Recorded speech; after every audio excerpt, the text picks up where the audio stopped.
तीसरे फ्रंट को चुनिए, आप चौथे फ्रंट को चुनिए, तभी नेशनल पार्टियां अच्छे उम्मीदवारों को टिकट देगी। आप जो शिकायत करते हैं कि भाई हमको कैंडिडेट पसंद नहीं है, तो आप खुद कहते हैं कि कैंडिडेट जो भी रहे हमको मजबूरी में वोट करना है हमको। तो इसलिए मैं जनता से भी कहना चाहूंगा कि अगर आप बदलाव चाहते हैं, परिवर्तन चाहते हैं, तो इस बार पार्टी के आधार पे नहीं, कैंडिडेट की योग्यता के आधार पे वोट करें। मैं सभी से आग्रह करना चाहूंगा, आप ऐसे उम्मीदवार का चयन करें जो घाटशिला के मुद्दों को विधानसभा तक लेकर जाएगा। आज आप देखे होंगे हम विधायक डुमरी के हैं, लेकिन हमने जादूगोड़ा का मामला को विधानसभा में उठाया। आज बताइए 25 सालों से क्या जादूगोड़ा आज से वो दंश झेल रहा है, या फिर जादूगोड़ा के साथ अन्याय आज से हो रहा है? नहीं, बरसों से हो रहा है। लेकिन किसी विधायक का, किसी भी नेता का हिम्मत नहीं हुआ कि सदन में इस बात को उठाए, क्योंकि सबको डर लगता है। जब बड़ी बड़ी कंपनियां सामने हो, बड़े बड़े उद्योग घराने सामने हो, तो सभी लीडर को डर लगता है। तो भाई डरे हुए नेताओं को क्यों चुनते हो? निडर लोगों को चुनो जो बेबाक होकर आपकी आवाज बनने का काम करे और आपकी आवाज को उठाने का काम करे। ऐसे लीडर का चुनो।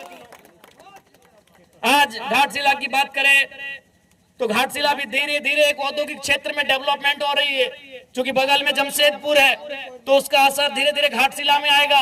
घाटशिला में नए उद्योग आएंगे, जमीनों का अधिग्रहण होगा, जबरन जमीन लिया जाएगा। अभी आपका हिंदुस्तान कॉपर लिमिटेड है, आप लगातार वहां आंदोलन किया जा रहा है। कंपनी जमीन छोड़ने को तैयार नहीं है। जब आपका काम बंद है तो जमीन छोड़ देना चाहिए, जमीन रहतों को वापस होना चाहिए। तो ये मुद्दे सदन तक कौन उठाएगा?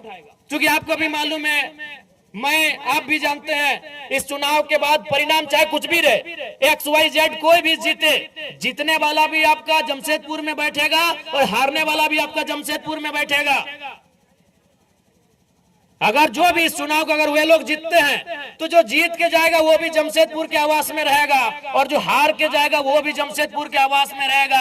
आपके साथ, आपके दुख में, आपके दर्द में, आपके पीड़ा में कौन रहेगा, ये घाटशिला की जनता को तय करना है। और हमें लगता है रामदास मुर्मू जी से बेहतर कोई कैंडिडेट नहीं है जो आपके साथ खड़ा रहे। आपके साथ कौन लड़ेगा? आपके साथ धरने में कौन बैठेगा? आपके साथ कोई समस्या होगी तो कौन खड़ा होगा?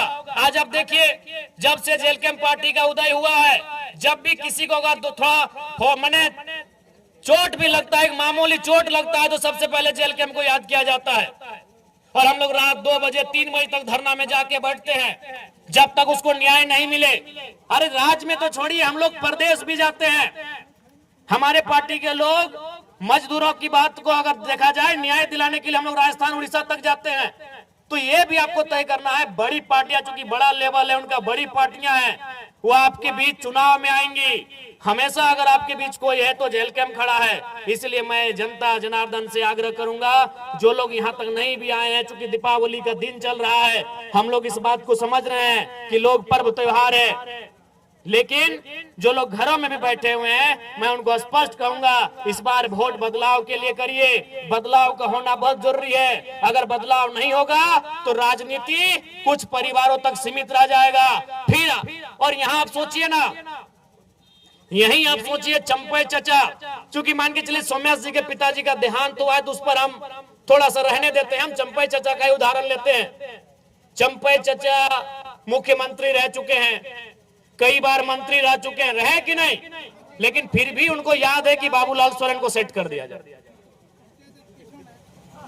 चंपई चचा मुख्यमंत्री रह चुके हैं, मंत्री रह चुके हैं, कई बार विधायक रह चुके हैं, फिर भी उनको बुढ़ापे में चिंता है, जबकि उनके पास अरबों की संपत्ति है। अगर आज के दिन से चंपई चाचा बिस्तर में बैठ जाए ना, बेड में बैठ जाए, घर में खटिया में बैठ जाए, तो उनकी 5 पुश्ते आराम से बैठ के खाएंगी। आज भी अगर चंपई चाचा कुछ ना करे, चंपई चाचा अगर कुछ ना करे, तो उनकी हमें लगता है कम से कम, ज्यादा तो हो, बहुत ज्यादा होगा, 5 पुश्ते यानी 5 पीढ़ियां बैठ के खाएंगी। फिर भी उनको चिंता है कि बाबूलाल सोरेन को विधायक कैसे बनाना है। बगल में रघुवर दास जी हैं, मुख्यमंत्री रह चुके हैं, गवर्नर रह चुके हैं, कई बार वो भी मंत्री रह चुके हैं, हमको लगता है 5-6 बार विधानसभा भी जा चुके हैं, यानी विधायक बन चुके हैं। फिर भी उनको चिंता है कि अपनी पुतोहू को टिकट देके विधायक बना दिए। जबकि आपको भी मालूम है वो 5-10 पीढ़ी बैठ के खाएंगे, लेकिन रघुवर चचा को भी चिंता है कि हमारी पुतोहू विधायक कैसे बने। यही आपके अर्जुन मुंडा जी, हमारे इस राज्य के और एक मुख्यमंत्री, बहुत नामी चेहरे, केंद्र में भी मंत्री रह चुके हैं, उनको भी चिंता आई कि अपनी पत्नी को इस बार टिकट दिला दे, पॉडकास्ट से उनकी पत्नी लड़ी।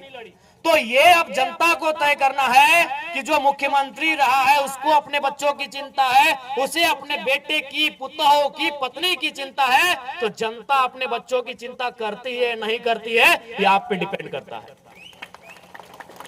उनसे सीखिए कम से कम। वो मैं 3 मुख्यमंत्री का आपको नाम गिनाया, आप ही के कोल्हान के, उधर मधुकोड़ा को छोड़ देते, अभी दूरी है, यहीं आपके अगल बगल के चंपई चचा, रघु चाचा, मुंडा जी, 3 मुख्यमंत्री। और किनको टिकट दिलाया?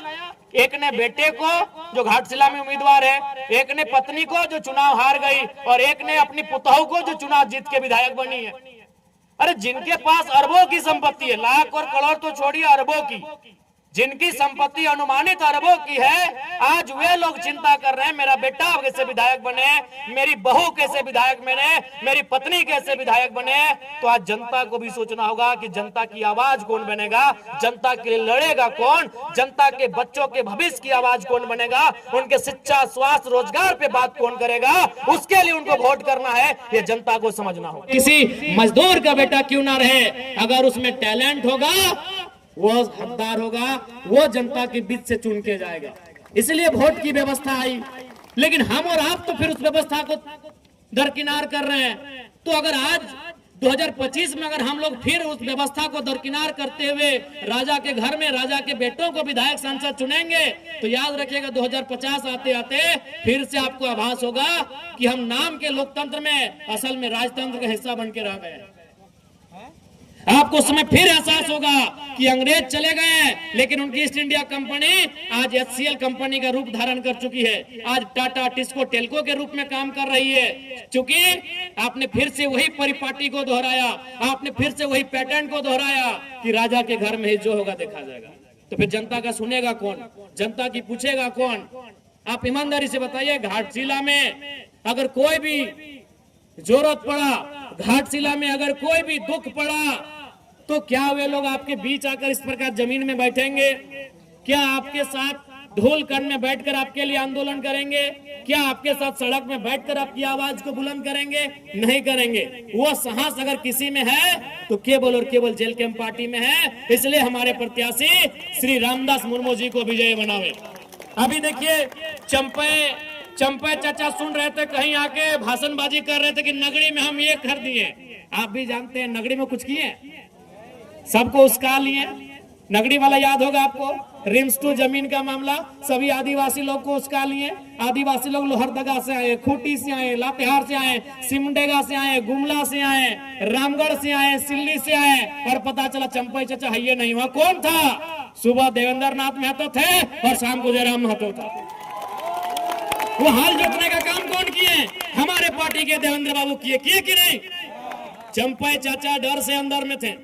और उनका बेटा का बोली आप सुने होंगे, बाबूलाल भैया का, उनको मीडिया पर नहीं, उनको पूछा, पुलिस बोला कि चलिए आपको अरेस्ट करके थाना ले जाते हैं। बोला नहीं, हम यूट्यूब में देखे हैं, हम लोग के आदिवासी भाई का इनकाउंटर हुआ है, तो आप मेरा भी इनकाउंटर कर देंगे, हमको डर है।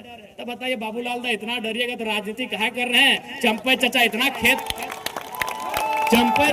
खेत ला दिए हैं, बस जोती और खाइए। सुने कि नहीं हम घर चले जाएंगे। ये बाबूलाल जी का स्टेटमेंट है कि हम घर चले जाएंगे। तो इसलिए अब आपको तय करना है।